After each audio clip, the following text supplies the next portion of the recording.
identify yourself and ask a question in the form of a question, keeping it relatively short. Let's start with the audience. Who has got a first question, and pick an author you'd like to ask first? Yes.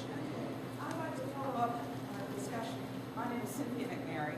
I'd like to follow up on a discussion I was having with Ambassador Rooney before this whole thing started, and asked him what the relationship was between the Holy See and the World War II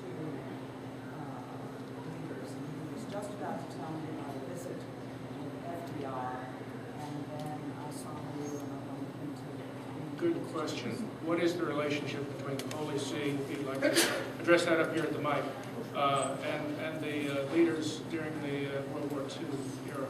It's a very interesting vignette in the long history of Holy See diplomatic activity. You know, Roosevelt had Cardinal Pacelli, the future Pius XII, come to a lunch at Hyde Park shortly after his election. His objective was to get the Pope to muffle his Father Coughlin, remember the kind of populist priest that was causing Roosevelt a lot of trouble. And Pius XII was willing to do that. He didn't mind muffling Coughlin to help out the President of the United States. He didn't want any footprints on it. He got some other people to do it. But and that started a little bond that when we moved forward 4 or 5 years into 1939, Roosevelt realized that the Holy See's neutrality could be put to the advantage of the United States. He appointed Myron Taylor to be his personal representative. Myron Taylor, at that time, would be like appointing Bill Gates. He was the chairman of U.S. Steel, hugely important individual, large philanthropist, not Catholic.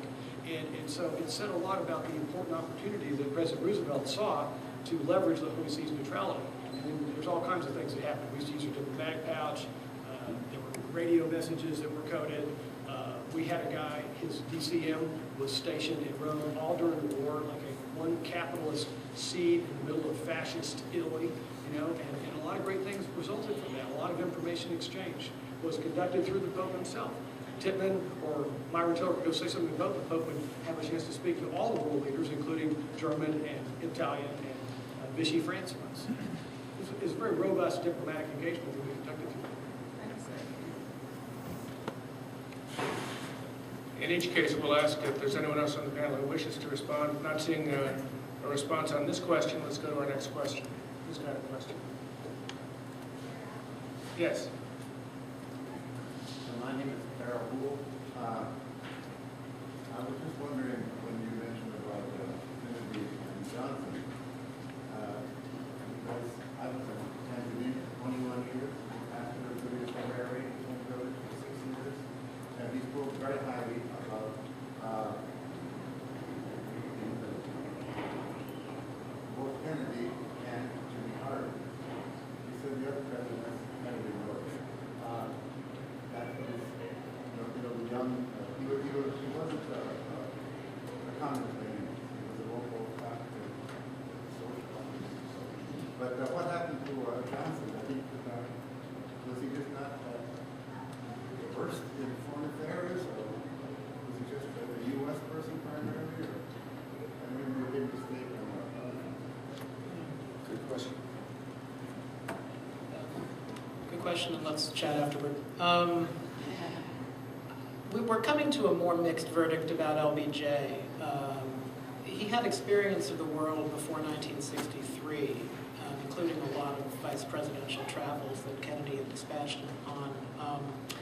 But his thinking was not, I think, overall as flexible, and he took Cold War axioms to heart more literally and intended to perceive most problems as tests of credibility, where credibility was strength, it wasn't prudence necessarily.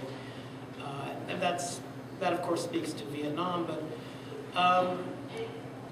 the case has been made, for example, that he was actually very good in his policy toward Europe because he appropriated the skills he had had as Senate Majority Leader for dealing with NATO allies. So Britain, France, West Germany, they were all like difficult committee chairs. But I think the flip side of that, because actually I really quite like this way of reasoning, is for neutral states like Tanzania or India, Indonesia, there is no congressional analog to them. There isn't an uncommitted party, there isn't a vast block of uncommitted legislators. Johnson sort of approached geopolitics as he had domestic politics. There was a yay vote and a nay vote. Abstentions were the exception and not the rule. And I don't think, he didn't have the intellectual interest in it. I mean, I think to some degree that's arbitrary. To some degree I think a president can only be interested in so many things, and we're going to have inevitable trade-offs. And he had a passion for domestic policy that far, far exceeded Kennedy's, as well as an ability to work with the legislature. So, you know, for a lot of reasons, one could say that actually it was a good transition in that sense, absent the horrible circumstances that Johnson had a lot more to bring to the table where domestic policy and the civil rights era was concerned. But this wasn't the part of the world he thought a lot about, and he both tended to view issues in a sort of day-night, black-white sort of way, and also he was more thin-skinned in the face of criticism, and he had a tendency to think in terms of reciprocity with aid. So if somebody said something askance about his war in Vietnam, well, the aid budget for that country in particular would be affected, which speaks a lot to domestic sentiment, but which was, you know, certainly that wasn't going to cost him any votes, but it undermines the efficacy of aid, and it also undermines a key pillar of whatever bilateral relationship was involved. I believe that was the case with Tanzania as well, but certainly with other countries as well, with India, especially Egypt as well. Thank you. Who's got another question? Yes.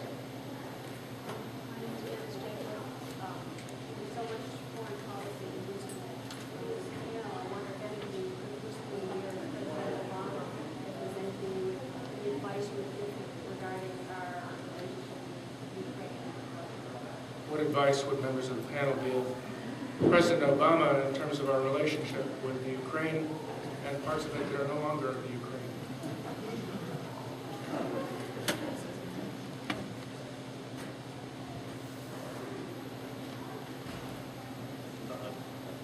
That is a very difficult situation, to be sure. Full disclosure, I've worked for USAID on media development projects in Ukraine, and so I've been in Simferopol, Donetsk, Zaporizhia, all the stories on the news right now, and I've worked with Ukrainian journalists, and I have nothing but praise for how the Ukrainians have handled this very difficult situation. I think that they have very wisely avoided the more aggressive, combative approach that Georgia employed, and we saw the provinces of Georgia become Russian provinces as a result of that. The situation is very difficult. I think the Obama administration is doing about what can be done. The practical reality is that Russia is close, that the Ukrainians are not well equipped or well trained, that the Russian budget is 20 times the Ukrainian budget, and they have top-notch weapons compared to what the Ukrainians have. As a result, the Ukrainians have to hope for the sanctions and other escalating difficulties that are out there would be sufficient to convince Russia that the cost of their misbehavior, the cost of their illegal behavior, by the way, they broke contracts, they broke agreements with respect to the territorial integrity of Ukraine, they've violated a number of agreements. There's nothing that can be done other than this sort of escalation. I think that the U.S. should seriously consider exporting natural gas as a key thing to make sure that the Russians, who are not an industrial power, they're only an energy producer, appreciate the poor judgment that they have displayed in Ukraine. If we start exporting natural gas, we have a 100-year supply in the United States. We can perhaps deal with the European squeamishness about really coming up to a confrontation with the Russians, because the Europeans rely heavily on natural gas coming from Russia. Some of it goes through Ukraine, but the Ukrainians can always turn it off, so it's not exactly an entirely direct line from Russia into Western Europe. But certainly if the U.S. started talking about exporting natural gas, which we could do relatively quickly, it could dramatically increase the cost of Russia's bad behavior. It seems to me that you have to convince states in the situation Russia is in that it's not in their interest to continue to defy international norms and international law. Thank you, Steve Farnsworth. Jim Caesar, any thoughts on what the president might be given in the way of advice? A little bit of a cop-out, not to talk exactly about this situation. The president's hands are, as it's been discussed, are pretty much tied. You have a big power grabbing a piece of real estate in a way that seems to shock the administration, so much so that all they can say is, this is 19th century politics, as if just saying something is old and happened in the past was enough to reverse it. That's not the way the world works. here's what I would say. Not much you can do about this situation, but it becomes more of a problem given the pattern that we've seen in this administration and how it's been perceived. I'm speaking of the importance of credibility in international affairs. This particular instance might have been able to be swallowed without loss of credibility. After all, George Bush was able to do this in Georgia without much loss of credibility because he'd shown his credibility in other matters to the view of many too much. But think of the perception of the United States in the world anterior to this event. Well, worried and concerned about the president's credibility. I mentioned earlier the events in Syria where we had a vacillating president. You could say that the result didn't turn out so bad. The impression of the weakness or effectiveness of the president was rampant throughout the world. So the danger of this event is not the event itself, but it comes as a train, on a train of other events, which now have, I think, people in other parts of the world vastly concerned about the United States. Look at our allies in the Middle East on both sides. Do they trust the president in the United States? The Israelis don't say so openly. The Saudis don't say so openly. I know what's been happening inside of other countries of Eastern Europe. The Estonians, what they're feeling. The Poles, what they're feeling. Of course, they're worried about Russia. They've always been worried about Russia. That hasn't changed. But the fact that the things that people thought were settled may now be unsettled is what has people terrified today. And that doesn't offer anything much about this particular crisis. I'm not one for advocating do this or that in a situation where you can't win. But it's the accumulation of events which I think leaves a great deal of room for concern. I personally don't think that the world can operate without some force which directs it and assumes some overall responsibility. We're testing that hypothesis. Can we live without such a world? That's been tested and probably been tested since Obama was elected. And you'll see the results so far. I think it leads us to be more concerned than we were before. Thank you, Jim Caesar. Rob? We historians are known to hedge quite a lot on questions such as these because we're happiest when it's that 25 to 30-year window after the events in question and we have full access to documents. So I'll just throw in a few very vague caveats. In the first place, our relationship with Russia is global, although Russia has in some ways receded toward being more of a hyper-regional power. And so it's important to ask whether they have the willingness or the ability to remain in that semi-constructive position in which they were with the cases of North Korean and Iranian proliferation. Maybe they no longer have it in them. I think that's entirely possible. But it's important to view issues in proximity, to kind of consider the horizontal linkages between issues. And I imagine opinions in this room vary about the utility of our negotiations with Iran. If those are to be kept on track, if that's a good thing, we need to think a bit about parallel concerns like that. Although it's quite possible that Russia is not the key determinant, that actually China, which does buy energy from Iran, would in fact be more important. But thinking broadly helps with that. But also, I think, on the heels of what Professor Caesar has said, credibility is a balancing act, and I think so, as it was in the 60s, so is the line between allies and, well, not allies, be they uncommitted, be they antagonists. And it's striking to me how hard it is to get that balancing act right. And Obama was clearly keen to, in this case, actually really capitalize on the change of government in 2009 to say to Medvedev and Putin, with Medvedev at that point seemingly in the driver's seat, well, guess what, we have a new team, let's start off on a new foot and sweep all that bad stuff under the rug. It hasn't panned out.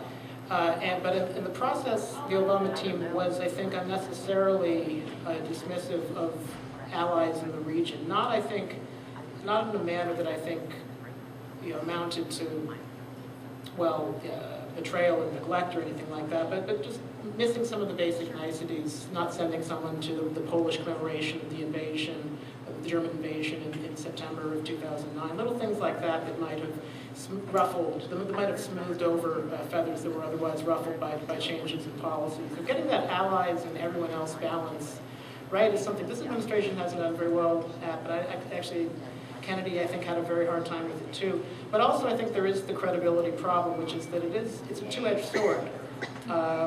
If it's viewed solely in the dimension of toughness, of demonstrating resolve, inevitably there'll be some people on your team who don't want to go along with you. I mean, the British government has not exactly been a bulwark of staunch defense for the rights of the Ukraine. Western Europe, for its own reasons, could go wobbly, particularly if its own particular concerns are not spoken to. If they perceive the United States rushing out ahead, a la 2002, 2003. So I would just offer the historical caveat that this is a very tough challenge, and historically a lot of people have struggled to get that balancing act right. Thank you, Rob. Francis, ready? Same question, and I would add, you've written in your book about President Truman's attempt to use the Holy See as an arm of soft power, an arm of the U.S. foreign relations in dealing with the Soviets, or containing the Soviets. Is there a precedent here? Well, I don't know, the Holy See might be able to play, they tried to play a role in Syria, and Obama kind of ignored it when they came out with the call for citizenship is inclusive, global attack on the persecution of Christians there.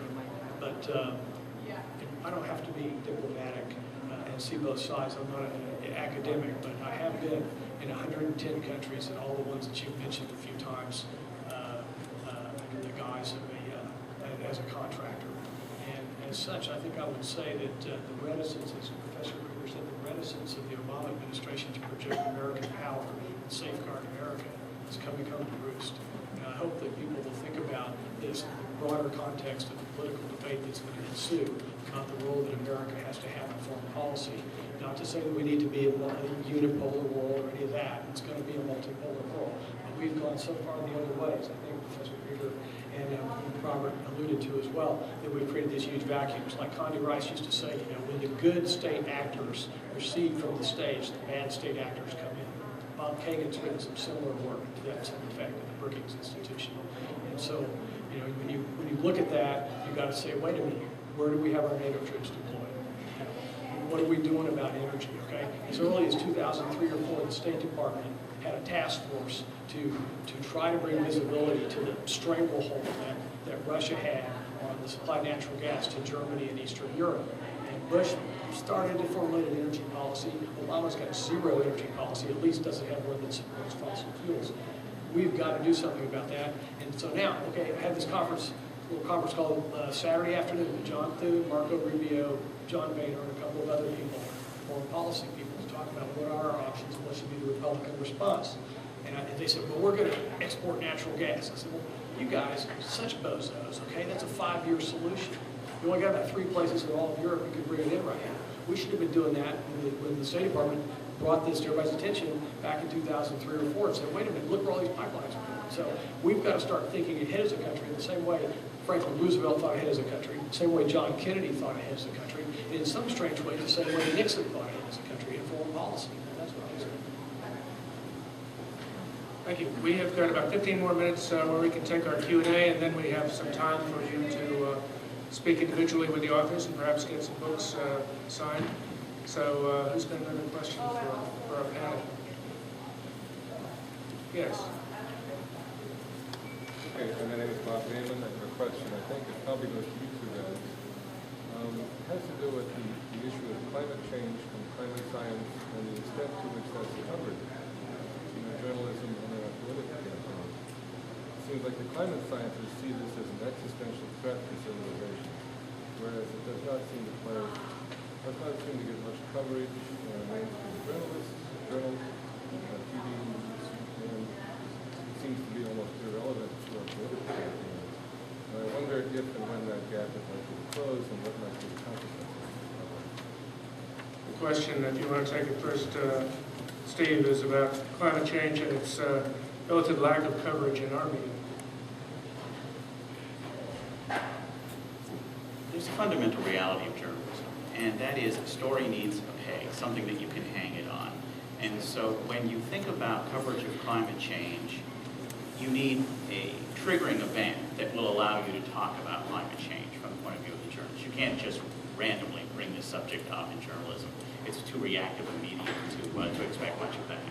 So when there's a big hurricane, when there's a natural disaster, you can see some coverage of climate change questions as a second day or third day story in response to it. But fundamentally, the reporters are not going to be covering the environment to a significant degree absent those kinds of crises. And so that really will create an environment in which the folks who want to see more climate change coverage are going to pretty consistently be disappointed unless there is some dramatic weather change that will allow for this. The drought in California or the severe storms that have come through our area of the country in the last few years have triggered some climate change coverage, but that has fallen off almost immediately. The reality is that you have an environment that journalists are struggling to basically keep the lights on in most media businesses right now. And so when you think about how the shrinkage of the newsroom budgets creates a much greater pressure on journalism, you can understand why the longer-term, more investigative stories are not going to get that much attention. So I think there are very significant, powerful business explanations for why there isn't more of that kind of coverage. If that's something that you're looking for, I think you're going to be increasingly disappointed unless the weather really cooperates with the kind of framework that you have, but I'm not sure we want to wish for that. Thank you, Steve Farnsworth. Jim Caesar? Well, just a couple of comments. You mentioned the word climate change, maybe not so important in the discussions of American politics, but when you think of environmentalism, very important. And a large part of environmentalism, when you talk to the environmentalists, has to do with climate change. So it appears in American politics under another label. And especially for the Democratic Party, this is a central element in the Democratic coalition. The strength and power of environmentalism is enormous.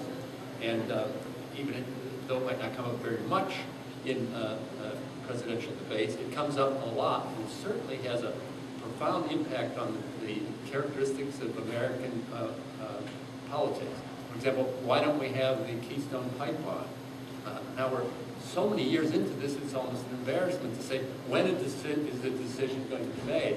There's one reason why we haven't had a decision. It's the environmental position, which has constrained the president from acting. He doesn't want to alienate a large part of his base. In addition, don't forget that, at least in his politics, carbon change was a huge theme, if not of the campaign in 2008, though it was mentioned. Remember, he had that famous line about the oceans will cease to rise, where he seemed to speak that his powers of rhetoric were such as to change the geography and climate of the whole world. Those promises were made, didn't get very far, but still it shows the importance of this, at least for the Democratic Party. I'll mention finally the importance of the environment, because I think it actually was determinative of the outcome of the 2012 election through the hurricane that hit the East Coast called Sandy. I know that everyone thinks that the election was already in the hands of Barack Obama. That's how we look at it when we look back on the election. Surprising the degree of evidence which suggests how many people's opinions changed in the last week as a result of the hurricane. Maybe these are exaggerations, but it led a lot of people to misjudge the outcome of the election, thinking that Mitt Romney had a chance to win, and that the momentum moving in his favor was stymied by two things: Hurricane Sandy and the bear-like embrace of Governor Christie to Barack Obama. Thank you, Jim Caesar. Yes, your question. Your name?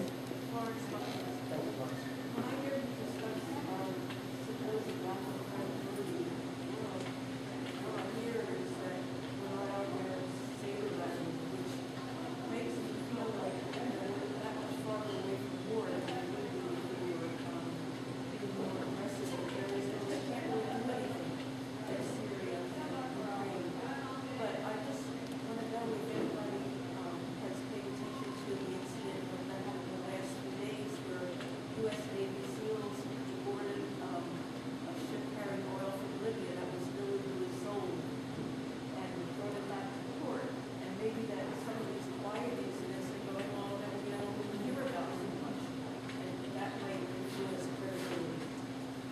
Interesting question. We'll start with the ambassador, who has some dealings in that region, as well as with the oil and gas industry, as well as, I mean, this was something that was authorized and requested by the living good.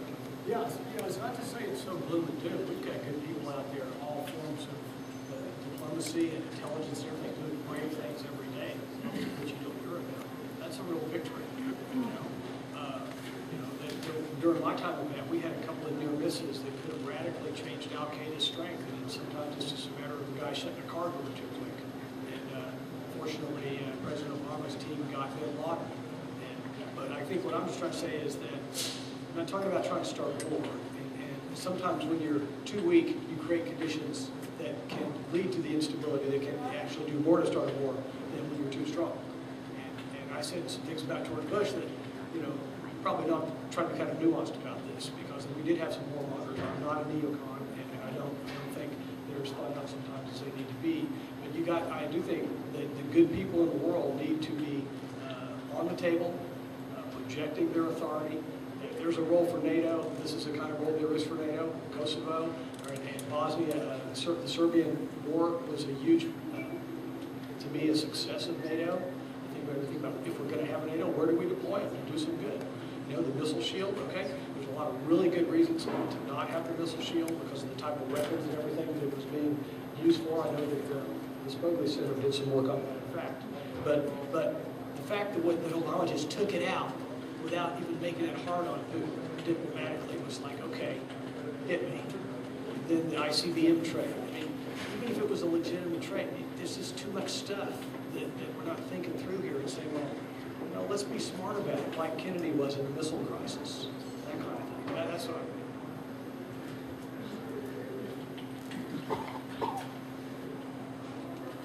I'm happy to throw in a few more comments on these brief remarks.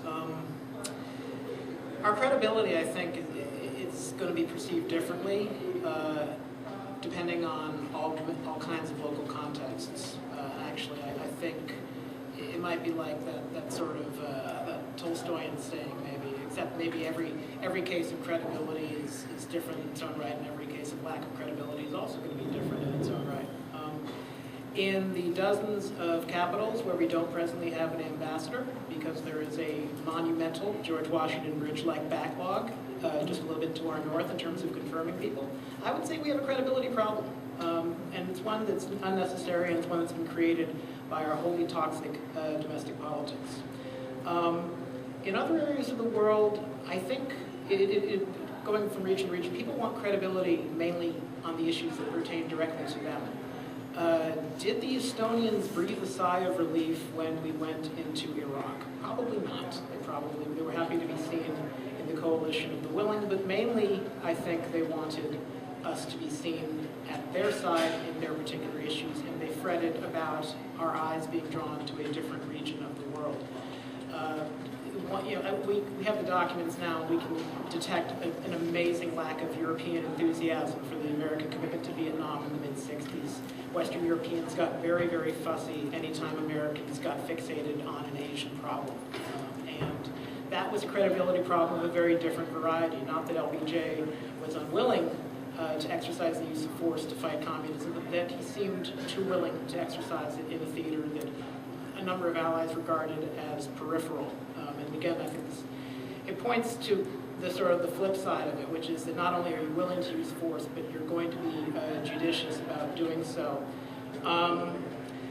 One day I hope that, and one final point, I guess, is I think too tight a focus on our own credibility can make ourselves the sole major actor in the world, and so that everyone else is reacting to us in some fashion as we create an opening and they seize it. I think Putin got really, really upset and lashed out as best he knew how to in an area where he could achieve a fait accompli like nothing else in the world. I mean, Crimea was built for a fait accompli by the Russians. They already had military superiority. They just had to wake up a half hour earlier than the Ukrainians. And if I haven't caught parts of his speech, he has a reputation for being very cold, there's a lot of emotion in it. I don't get the sense that this has come as the consequence of a lot of reasoned, careful, Socratic deliberations up in the Kremlin. It seems like it is a nasty, emotional act of lashing out as he tries to salvage one piece of a country that has otherwise been lost to him, and it's actually going to be a pretty poor consolation prize. He wanted Ukraine. He gets a rusty, admittedly seascape-lined part of it. I'm going to use the moderator's prerogative to ask one final question of our two remaining panelists that haven't addressed that question. And that is, to what extent do you see the Arab Spring related to changes in the media, related to changes in technology, and to what extent is the Arab Spring as it evolves related to U.S. policy?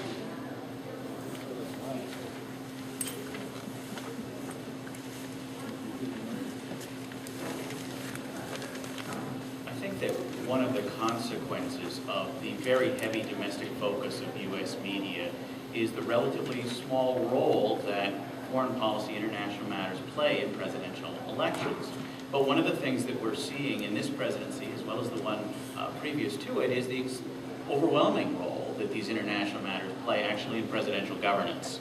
And so I think that presidents take office, one, poorly equipped, and two, poorly focused with respect to international concerns. This is a general issue that I think we have seen. It's almost as if both Barack Obama and George W. Bush are driving down the road of foreign policy by looking through the hood ornament. And they don't appreciate the extent to which there's a range of issues to be considered. At the same time, just a quick point with respect to natural gas, at the same time that Putin is dealing with the Ukrainian problem, that is that the transit lines going through Ukraine can be potentially shut off by the Ukrainians, he's building a line that will go into Germany under the Baltic Sea. Now, at the same time that Putin is doing that, a forward-thinking American president might be saying, well, how can we counter that? How can we create an environment so that the Soviets or the Russians, although I'm beginning to think there isn't as much of a difference as we might wish, that create an environment where we can counter that. And so I think that one of the things that we see is a desperately steep learning curve with respect to foreign policy for new administrations. And that's a problem for the Bush administration. It's a problem for the Obama administration, too. And when unexpected things happen, like the Arab Spring, we really find ourselves in a very reactive mode. And I think that that's a potential problem. I think that with respect to the Egyptian situation, I think that the U.S. is very quick to endorse whoever's in power. We back Mubarak, we back Morsi, we back the army, we back the army again. And so we end up with a situation where we really are not seen as having much in the way of values. And I think that one of the real advantages that America projects in the world is the question of values. And so it's wonderful for us to support elections, but I think we have to accept that we have to live with the outcomes if those elections do not necessarily bring out the most Western-oriented situation. Otherwise, you're just setting the road and going down the road of another instability. So I think that a larger view, a more internationally focused view is an important way that we should consume news, that news should be produced for us, and of course, presidents themselves should be focused as they think about their role in the world, representing us. We're going to end exactly on time. And let's have a hand for our four